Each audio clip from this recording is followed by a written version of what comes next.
Welcome, I'm Elle. I upload content every other Saturday about what we've done and are doing to get out of debt and save for our dream of living in a small off-grid homestead. Let's get into the video.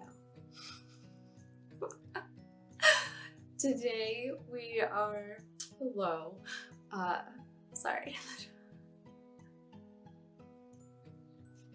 Today I put together something that's personal but practical. A budget to help pay off debt when in a low income. I'm sharing James and our personal numbers. We will also look at how to categorize spending. I hope this video encourages you to do the same. The first category is housing. James and I decided that it would be more cost effective to rent instead of buy, and especially in Philadelphia, the housing prices are quite high. And so our mortgage would be a lot larger than if we rented something until we got out of debt. We live in a nice neighborhood and we decided to look for something that had like nice amenities but wasn't over the top that would add to the price of rent each month. We also decided that we would not take in roommates. That's why we got a 1-bedroom. Pointers I could give you for if you are a homeowner and are trying to pay off your mortgage, you could potentially take in friends. I know a couple of friends who have done this to help cover their mortgage costs. Obviously, you would have to be okay with living with other people until that happens, or you could just do it for a period of time. But so currently for our housing, each month we pay $750. Category number 2 is food and household items. This would be general food and things for the house like toilet paper, cleaning supplies, etc. I will say this is a hard category for us to stick to each month because we do sometimes overspend on food, and so a tip for that is to try not to go to the grocery store when you're hungry. So eating a little bit before you go will help with that. A way that we make our money go further in the food category is by making a lot of our meals at home. And I also decided to start making a lot of the products that we were currently buying at the supermarket ourselves. So like our all-purpose cleaner, I make myself, our deodorant, our toothpaste. Since we go to the grocery store weekly, we can keep track of this number a lot better than some of our other categories. And we do target a monthly total of $260 a month. Category number 3 is transportation. This number for us is really low because I only have to pay for public transit to work. I walk home from work each day. And if we want to visit friends or do anything where we would need a car, our parents are always nice enough to let us borrow their cars when we need to do that. And James is lucky that how he works, they actually pick him up from our apartment each day, so he doesn't have to figure out a way to and from work. So our monthly bill for this is actually only $50 a month. You can cut this number down if you're currently driving and live in the city like we do, by biking, starting taking public transit like I do, or walking as well. If you live further out, that might get a little more difficult, but you could look into if there's a way for you to take the public transit in your area to and from your work. Category number 4 is lifestyle. Our cell phone bill, gas bill, electric bill. That also includes date nights, pocket money. We don't pay for Netflix, but you can put that in there. My parents are nice enough to let us use their account. Thank you, Mom and Dad, for that. What I talked about in my last video was that we don't have cable, but if you are a sports fan, you could technically start going over friends' houses to watch games if you decide to get rid of your cable. The same with, you could kind of have a couple's night where you go to your friend's house to watch movies. I do feel though that it is beneficial to keep one type of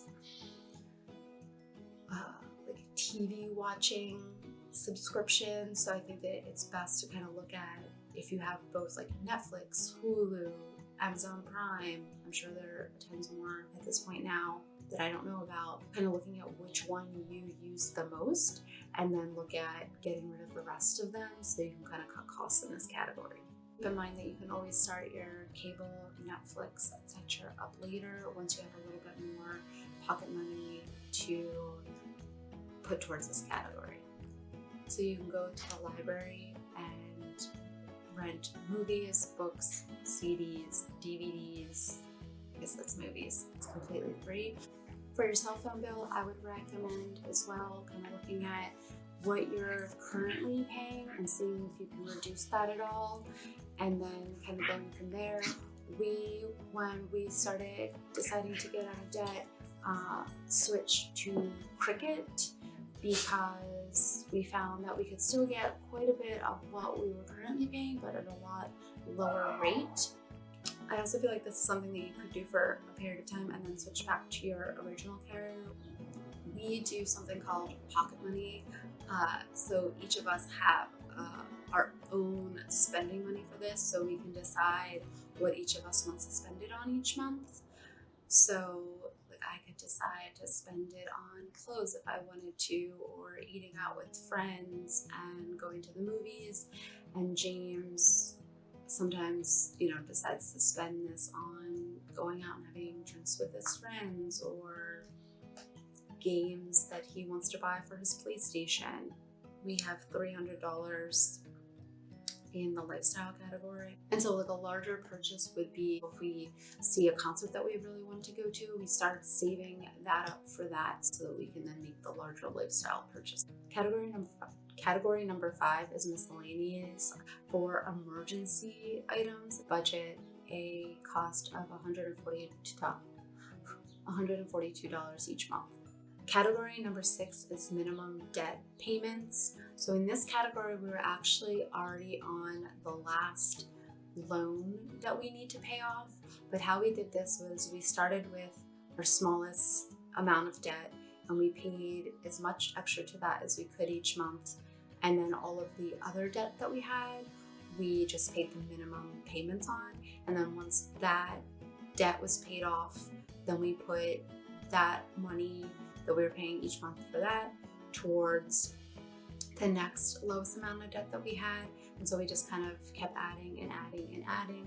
And so, as I said, we were on our last debt payment and we're hoping to have that paid off by the end of this year, actually. We didn't know about the snowball effect when we first decided to start getting out of debt, which was about 3 or 4 years ago at this point. But I believe that Dave Ramsey, I believe that that's his name, like coined that term snowball effect, where you pay your lowest amount of debt and then slowly chip away at it.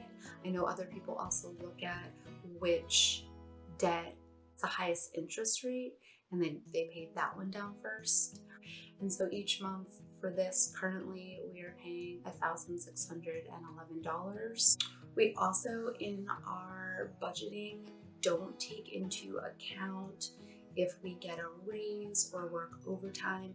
Any of that goes into our savings. That's kind of how we keep adding to the savings and how we thought it would be the easiest to do that. And so that's kind of my recommendation to you guys. If possible, if you don't get a raise ever at work, then obviously that sucks for one, and then you too have to figure out a way that you can make a little savings pocket of money. Thanks so much for watching. I hope this was helpful, and I'll see you guys in the next video.